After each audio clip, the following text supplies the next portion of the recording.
Rama agrotech, शेती तुमची खात्री आमची. रामकृष्ण हरी. शेतकरी मित्रांनो, रामा ॲग्रोटेकच्या ऑफिशियल यूट्यूब चॅनलवरती आपल्या सर्वांचे स्वागत आहे. तसेच शेतकरी मित्रांनो, आपला रामा ॲग्रोटेकचा धडाडीचा कार्यक्रम म्हणजे प्रश्न तुमचे उत्तर आमचे या कार्यक्रमामध्ये तुमचे सहर्ष स्वागत आहे. शेतकरी मित्रांनो, मी ज्ञानेश्वर चव्हाण, रामा ॲग्रोटेक प्रतिनिधी. शेतकरी मित्रांनो, मी रामा ॲग्रोटेक प्रतिनिधी नवनाथ देवकते. तर शेतकरी मित्रांनो, प्रश्न तुमचे उत्तर आमचे या पर्वातील 23वा भाग आणि वांगे पिकातील 3रा भाग. तर या भागात आपले सर्वांचे स्वागत आहे. तर शेतकरी मित्रांनो, आपण पाठीमागच्या 2 भागामध्ये वांग्याच्या 2 भागामध्ये आपण बघितलं की पिकाची वाढ कशी करायची आणि पिकाला उत्पन्न कसे म्हणजे जास्त उत्पन्न कसे निघले पाहिजे आणि त्याचं योग्य नियोजन कसं झालं पाहिजे, म्हणजे किडींचे व्यवस्थापन आणि रोग व्यवस्थापन हे आपण पाठीमागच्या 2 भागामध्ये बघितलेलं आहे. तसेच पाठीमागच्या भागामध्ये शेंडाळी, करपा, त्याच्यानंतर बुरी, डावणी याच्यावरती नियंत्रण कसं मिळवावं आणि रोगावरती नियंत्रण मिळवून खतांचं योग्य नियोजन कशा पद्धतीने करावं हे आपण गेल्या भागात बघितलेलं आहे. तसेच शेतकरी मित्रांनो, आज आपण या भागामध्ये साईज, चमक, ग्लिजिंग आणि आपला माल मार्केटला कशा पद्धतीने विकला जातो आणि कोणत्या कालावधीमध्ये आपण तो माल म्हणजे हार्वेस्टिंग केला पाहिजे, म्हणजे त्या पद्धतीने त्याची लागवड आणि हार्वेस्टिंग केलं पाहिजे या विषयावर आपण बोलणार आहोत. तर देवकते साहेब, आता सेटिंग आपण मागच्या भागात बघितलं, सेटिंग पर्यंत आपण सगळं नियोजन सांगितलेलं आहे. तर त्याच्यानंतरचं नियोजन काय राहतं म्हणजे रोगावरती, आणि आपण तर आता ह्याच्यामध्ये काय म्हणतो आपण प्रिव्हेंटिव्ह म्हणून निमकरण कापूर सांगितलं ते शेवटपर्यंत आहे. पण तरी पण समजा आपल्याला सेटिंग अवस्थेनंतर किडीची अवस्था असते, त्यामध्ये काय करावं लागेल? तर माऊली सर, तुम्ही प्रश्न हा चांगला विचारला की समजा आता वांग्याचं सेटिंग झालं आहे म्हणून किंवा फुलकळीतनं फळधारणा व्हायला लागले वांग्याच्या आणि त्याच्यानंतर आपल्याला मार्केटला येऊपर्यंत फळ असं मोठं झालं पाहिजे, त्याला चमक वगैरे अशी ग्लिझिंग, शायनिंग मस्त असं आलं पाहिजे. तर हे आणण्यासाठी आपण काय केलं पाहिजे की त्याला तुम्ही योग्य नियोजन, किडीचं व्यवस्थापन योग्य केलं पाहिजे. म्हणजे समजा कीटकनाशक तुम्ही बाहेरून काय फवारताय त्याच्यासोबत आपलं तुम्ही लोहा किंग तुम्ही त्याच्यामध्ये असं म्हणजे फवारणी करू शकता त्याच्यासोबत ॲड करून तुम्ही. ओके. किंवा पाठीमागच्या भागामध्ये आपल्या 2 भागामध्ये शेतकऱ्यांनी असे कमेंट केलं होते की बाबा तुम्ही मार्गदर्शन हे खूप चांगलं केलेलं आहे, पण याच्यामध्ये अजून आम्हाला उत्पन्न वाढवण्यासाठी काय करावं लागेल किंवा तुम्ही आळीसाठी तुम्ही काय करू शकाल त्याच्यामध्ये. तर आळीसाठी म्हटलं तर आपण त्याच्यामध्ये की बाबा रेग्युलर काय तुम्ही स्प्रे घेता त्याच्यामध्ये आपलं लोहा किंग हे तुम्ही ॲड करू शकता. हे केल्यानंतर पण तुम्हाला आळीवरती चांगलं नियंत्रण मिळू शकतं. ओके. म्हणजे किडीवरती आपल्याला सर्वात महत्त्वाचं सेटिंग झाल्यानंतर किडीवरती आपल्याला नियंत्रण मिळवावं लागेल. मग सेटिंग झाल्यानंतर कोणकोणते रोग त्याच्यामध्ये जाणवतात आपल्याला?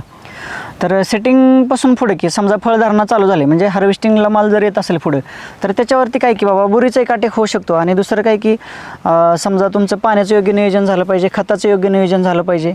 आणि किडींमध्ये म्हटलं तर फक्त आळी आणि पांढरी माशी. म्हणजे ह्याच्यामुळे शेतकरी सगळ्यात महत्त्वाचं सेटिंग झाल्यानंतर बरेच शेतकऱ्यांचा असा प्रॉब्लेम आहे की फळ किडलं जातं. बरोबर आहे. मार्केटला भरपूर असे म्हणजे 300 कॅरेट निघले, 400 कॅरेट निघले तर 100 कॅरेट गावतात आणि 200-300 कॅरेट फेकून द्यावं लागतात, कारण ही कीड आहे महत्त्वाचं. आणि ह्याच्यामुळं लोक लागवड करत नाहीत. मग ह्याच्यानुसार कसं नियोजन केलं पाहिजे त्यांनी? मग हे कसं की तुम्ही वातावरणानुसार तुम्ही स्प्रे घेतले पाहिजेत की बाबा तुम्ही असं नाही की बाबा तुम्ही 2 दिवसाला स्प्रे मारला पाहिजे, 4 दिवसाला. आता काही शेतकरी म्हणतात की आम्ही साहेब 1 दिवसाला स्प्रे मारतो, कीटकनाशक मारतो, काय मारतो, सगळे भरपूर शेतकरी प्रयोग करतात. पण ते काय होतं की त्यांना रिझल्ट भेटत नाही. तुम्ही काय केलं पाहिजे की बाबा तुमचं वातावरण कसं आहे बाबा, समजा ढगाळ वातावरण असेल तर तुम्हाला किडीचा प्रादुर्भाव हे जास्त आढळणार. मग त्यावेळेस तुम्ही त्याचं योग्य नियंत्रण केलं पाहिजे. मग किडीसाठी तुम्ही काय की बाबा मार्केटला जे काय तुम्हाला अवेलेबल होईल त्यानुसार तुम्ही स्प्रे घेतले पाहिजे. किंवा तुम्ही त्याच्यामध्ये प्रिव्हेंटिव्ह म्हणून आपलं रामा ॲग्रोटेकचं लोहा किंग पण हे तुम्ही स्प्रेला घेऊ शकता. म्हणजे व्यवस्थित रोगासाठी व्यवस्थित जर व्यवस्थापन केलं तर व्यवस्थित आपलं म्हणजे कलरसाठी आणि ग्लिजिंगसाठी पण फायदा त्याचा होणार आहे. हो, 100% होणार आहे. म्हणजे तोडल्यात 100 कॅरेट आणि माल गेलाय 25 कॅरेट आणि बाकीचा सगळा फेकून द्यावा लागतो, ह्या गोष्टी होणार नाहीत. हो, 100%. ह्याच्यामध्ये काय होणार की तुम्हाला उत्पन्न वाढणार चांगलं. हे जर तुम्हाला किडीचं नियंत्रण करता आलं की बाबा तुम्हाला योग्य वेळी जर योग्य फवारणी जर तुम्ही घेतली तर ते 100% तुम्हाला उत्पादनात वाढ होणार. आणि तुम्हाला जे शेतकऱ्यांना जे किडीचा जे प्रादुर्भाव जास्त आढळतो की समजा की पावसाळ्याचं वातावरण असेल किंवा ढगाळ वातावरण जर जास्त असेल तर त्याच्यामध्येच किडीचा प्रादुर्भाव जास्त आढळतो. मग ह्यावेळेस तुम्ही काय केलं पाहिजे की प्रिव्हेंटिव्ह स्प्रे घेतले पाहिजेत. पहा शेतकरी मित्रांनो, तर आपण रोगांवरती नियंत्रण मिळवलं तर ह्याच्यामध्ये ग्लिजिंगचा आणि ह्याचा शायनिंगचा पण फरक, आपल्याला चमकीचा फरक जाणवतो. म्हणजे सर्वात महत्त्वाची गोष्ट आहे, वातावरणानुसार आपण व्यवस्थितरित्या फवारणी करणं गरजेचं आहे. तर सर, ह्याच्यानंतर आपला विषय राहतो चमक आणि शायनिंग. तर चमक आणि शायनिंग असल्याशिवाय मार्केटला माल घेत नाहीत. म्हणजे सरासरी जर बघायला गेलं तर तुमचा आता मार्केटला जर माल नेला तर ठेवला तर तुमचा वेगळा दिसावा, ह्यासाठी तुम्ही काय सजेशन देताल शेतकऱ्यांना आमच्या? तर तुम्ही खूप छान प्रश्न विचारला माऊली सर. हां. तर शेतकऱ्यांनी पिकवलं, समजा वांग्याचं उत्पादन पिकवलं, पण ते मार्केटला नेल्यानंतर तुमच्या स्थानिक बाजारपेठ असेल किंवा अदर कुठले बाजारपेठ असेल, तर ह्या बाजारपेठेमध्ये तुम्ही जर माल तुमचा घेऊन गेला तर इथं तुम्हाला कसं की बाबा तुम्ही माल व्यापारीने बघितल्या क्षणी तुमचा माल जर उचलून नेला तर तुम्हाला त्याचा 2 रुपये रेट चांगला भेटणार आहे. चालू मार्केटपेक्षाही तुम्हाला रेट चांगले मिळणार आहेत.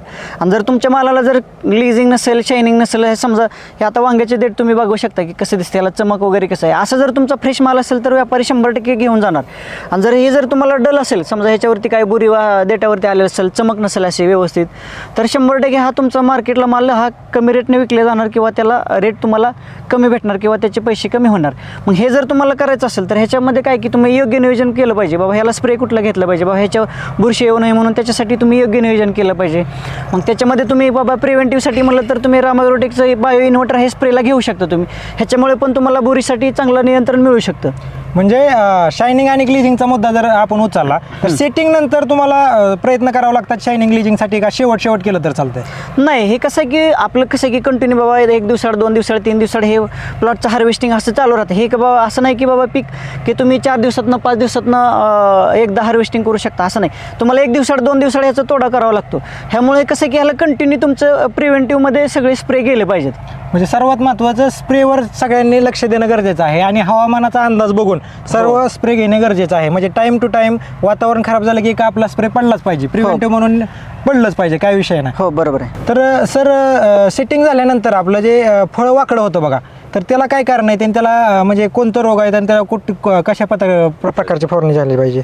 वांगे सेटिंग झाल्यानंतर बाबा फळधारणा होत असताना बाबा फुलकळीतनं फळाकडे अवस्था होत असेल, म्हणजे फळधारणेकडे जर ज्यावेळेस फळ चालू होतं, म्हणजे असं वांगं तयार व्हायला चालू होतं, मग त्यावेळेस काय होतं की असं हे वांग्याचं फळ आहे ते थोडंसं नॉर्मल असं वाकडं व्हायला चालू होतं. मग त्याचं कारण काय की तुम्हाला जर पांढऱ्या माशीचा प्रादुर्भाव असेल प्लॉटमध्ये तुमच्या, तर त्याच्यामुळे पण होऊ शकतं. किंवा त्याच्यावर तुम्हाला थ्रिप्स असेल तर थ्रिप्समुळे पण ते तुम्हाला फळ असं वाकडं बघायला भेटणार. मग ह्याच्यावरती तुम्ही नियंत्रण काय केलं पाहिजे की तुम्हाला मग योग्य प्रमाणात, म्हणजे तुम्ही बाबा कंपल्सरी बाबा तुमच्या प्लॉटमध्ये किडींवरती, थ्रिप्सवरती किंवा पांढरी माशी असेल ह्याच्यावरती तुम्ही योग्य नियंत्रण केलं पाहिजे. मग ह्याच्यासाठी काय की तुम्ही मार्केटला तुम्हाला स्प्रे मिळते, तुम्हाला मार्केटला भेटू शकतात. मग ह्याच्यासोबत तुम्ही काय करू शकता की बाबा रामायग्रोटेकचं तुम्ही प्रिव्हेंटिव्ह म्हणून आपलं निमकरंज घेऊ शकता किंवा लोहाकिंग, ह्या दोन्हीचं कुठलं पण स्प्रे तुम्ही आलटून पलटून घेऊ शकता. वाकडं जे फळ होतं ते काय मार्केटला पण जात नाही, काय नाही, फेकून द्यावं लागतं. हो, बरोबर. हां, बरोबर. तर सर, सेटिंगच्या पुढं आपण गेलेलो, म्हणजे सरासरी सेटिंग झाल्यानंतर मग त्याच्यानंतर आपलं जे रोगाचं नियंत्रण तर झालं, म्हणजे तुम्ही सांगितल्याप्रमाणे व्यवस्थित फवारण्या घेतल्या, कीटकनाशक, बुरशीनाशक तुमच्या पद्धतीने जे मार्केटला मिळतं त्या तुमच्या पद्धतीने तुम्ही घेतलं. त्यानंतर त्याच्याबरोबर आपण लोहाकिंग पण वापरू शकतो असं म्हणताय. तर ह्याच्यानंतर शायनिंग आणि ग्लिजिंगसाठी आपण काय करावं लागेल, म्हणजे त्याला काय म्हणतो आपण, डाग येऊ नये ह्याच्यासाठी काय करावं लागेल? आता खूप छान सर, माऊली सर तुम्ही विचारले की बाबा फळांना शायनिंग आलं पाहिजे, ग्लिजिंग अशी चमक वगैरे दिसली पाहिजे. तर मग हे तुम्हाला चमक वगैरे ग्लिजिंग जर पाहिजे असेल तर हे काय की तुम्ही बाबा तुमचं पाण्याचं योग्य नियोजन झालं पाहिजे. दुसरा विषय तुमचं खताचं व्यवस्थापन योग्य झालं पाहिजे. आणि तिसरा भाग म्हणजे तुम्ही फवारणीसाठी, म्हणजे समजा वातावरण जसं चेंज होईल, वातावरणाच्या चेंजेसनुसार तुम्हाला वर्ण बुरशीनाशक म्हणा किंवा कीटकनाशक काय असतील ते तुम्हाला प्रिव्हेंटिव्हमध्ये तुम्ही स्प्रे घेऊ शकता. म्हणजे मला काय विचारायचं होतं, ही जर समजा आपण मार्केटला सेलिंग करायला जाणार आहे माल, त्यावेळेस जी ग्लिजिंग शायनिंग येते बरोबर, तर ही जैविकमुळं येते जास्त, तुमचा अनुभव काय आहे की म्हणजे जैविकमुळं जास्त जाणवते का रासायनिकमुळं, म्हणजे कसं शायनिंगच्या बाबतीत काय बोलताल तुम्ही? हां, आता विषय कसं की आता तुमची जमीन कशी आहे किंवा काय तुमच्या जमिनीचा पोत कसा आहे, आणि बऱ्यापैकी शेतकऱ्यांनी काय केलं की पाहिजे की तुम्ही जैविककडे जास्त कल दिला पाहिजे. आणि जैविकमुळं काय होते की तुमच्या जमिनीचा पोत चांगला राहतो. बरोबर. आणि जमिनीचा पोत चांगला राहिल्यामुळे काय होतं की तुम्हाला पीक जास्त कालावधीपर्यंत फळ देऊ शकते, म्हणजे तुम्हाला उत्पन्न काढून देऊ शकते. आणि हे जर तुम्ही रासायनिक जर वापरू शकत असाल, जर रासायनिकमुळे काय होते की तुम्हाला उत्पन्न मिळतं, पण ते कसं की तात्पुरतं मिळतं, आणि तुम्हाला quality- कायमस्वरूपीचं मिळत नाही. quality क्वालिटी पण- तुम्हाला कसं की तुमची क्वालिटी तुम्हाला एकदा चांगली भेटू शकते किंवा दुसऱ्या वेळेस तुम्हाला खराब पण भेटू शकते.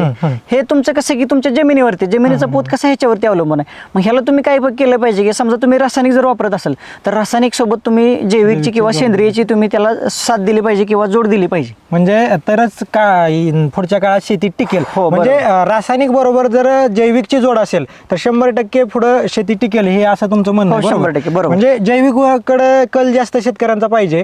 सगळ्यात महत्त्वाची गोष्ट वांग ही पीक, महत्त्वाची गोष्ट जे आपले कार्यक्रम असतात, लगनसराई असते, त्याच्यानंतर बाकीचे कार्यक्रम असतात, त्याच्यामध्ये वापरले जातात. म्हणजे वांग्याची भाजी भरपूर प्रमाणात वापरली जाते.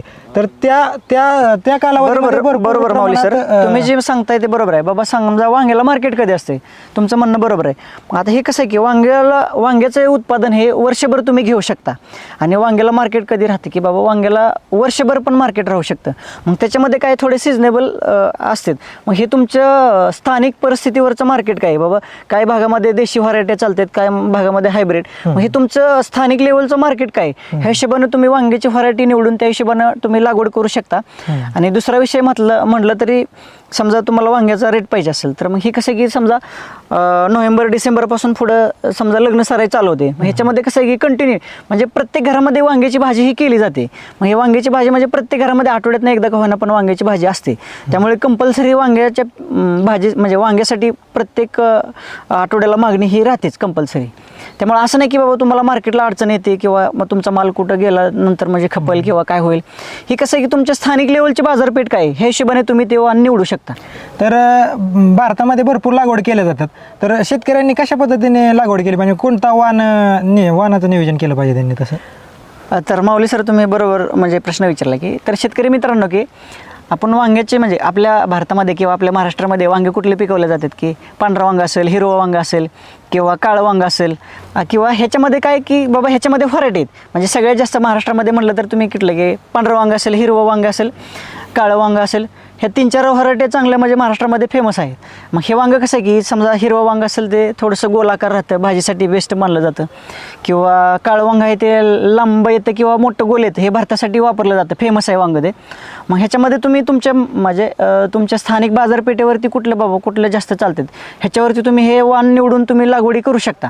आणि त्याच्यानुसार तुम्हाला जसं पाहिजे त्या पद्धतीनं तुम्ही उत्पादन घेऊ शकता.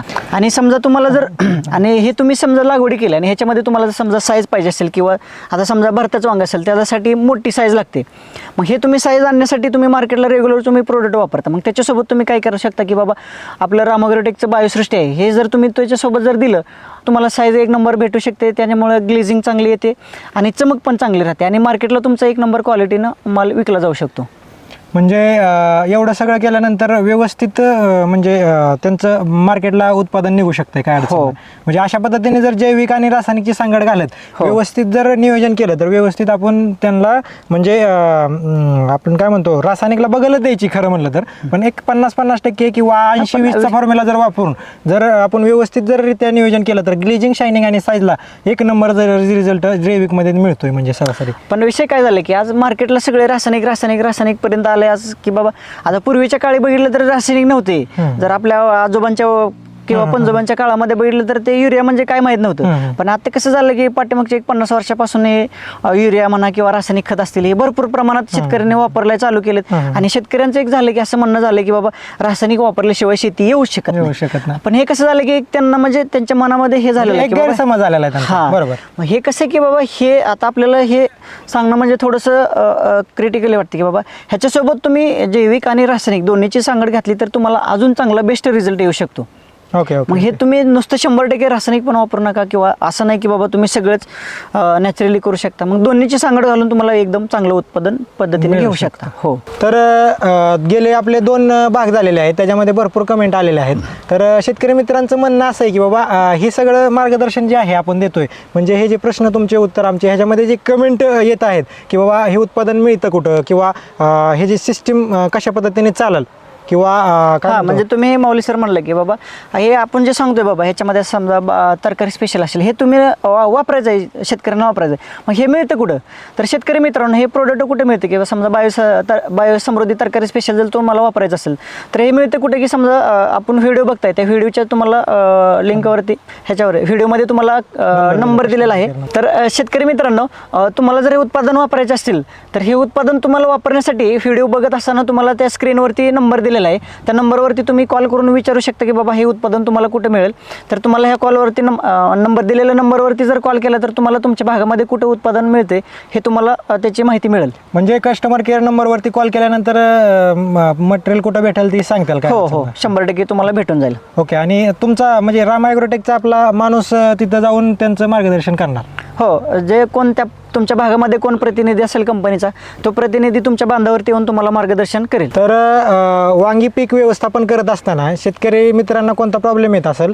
माऊली सर तुम्हाला असं म्हणायचं आहे की शेतकरी मित्रांना जर काय अडचणी असतील तुमच्या वांगी पिकामध्ये जर काय अडचणी असतील तर हे तुम्हाला अडचणीवर सोल्युशन पाहिजे असेल किंवा मार्गदर्शन जर पाहिजे असेल तर तुम्ही अवश्य एकदा खाली स्क्रिप्टमध्ये दिलेल्या नंबरवरती कॉल करू शकता किंवा राम ॲग्रोटेकच्या कस्टमर केअरला तुम्ही एकदा कॉल करू शकता किंवा राम ॲग्रोटेकच्या प्रतिनिधीशी संपर्क करून तुम्हाला योग्य ते मार्गदर्शन तुम्हाला भेटलं जाईल. आणि कमेंट बॉक्समध्ये कमेंट पण करू शकता. तर शेतकरी मित्रांनो वांग्याच्या लागवडीपासून ते हार्वेस्टिंगपर्यंत राम ॲग्रोटेकची सर्व उत्पादने हे तुमच्या साथीला म्हणजे आहेत. म्हणजे ते जर तुम्ही यूज केली तर किंवा वापरली तर त्याच्यापासून तुम्हाला उत्पन्न हे चांगलं मिळू शकतं. तर तुम्ही हाच प्लॉट बघू शकता. आता माझ्या डोक्याच्या वर चाललेला आहे. जबरदस्त असा रिझल्ट आहे. राम ॲग्रोटेकची उत्पादनं खरंच एक नंबर आहेत. जैविक एकदा वापरून बघा. रामकृष्ण हरी. तर जाता जाता शेतकरी मित्रांनो एवढं सांगेल की बाबा तुम्हाला वांग्या पिकामध्ये जर कुठल्या अडचणी असतील किंवा काय तुम्हाला अडचणी येत असतील त्याच्यावरती तुम्हाला सोल्युशन भेटत नसेल तर तुम्ही अवश्य एकदा राम ॲग्रोटेकच्या यूट्यूब चॅनलला सबस्क्राईब करा किंवा त्याच्यावरती तुम्ही जर तुम्हाला व्हिडिओ दिसतील किंवा तुम्हाला त्याच्यावरती नंबर येतो त्या नंबरवरती तुम्ही अवश्य एकदा कॉल करून तुम्ही त्याची माहिती घेऊ शकता. तर शेतकरी मित्रांनो शेतकऱ्यांच्या समस्याला उत्तर देणारा एकमेव कार्यक्रम म्हणजे प्रश्न तुमचे उत्तर आमचे. शेतकरी मित्रांनो तुमच्या प्रश्नांना व समस्यांना उत्तर देणारा कार्यक्रम म्हणजेच प्रश्न तुमचे उत्तर आमचे. प्रश्न तुमचे उत्तर आमचे. प्रश्न तुमचे उत्तर आमचे.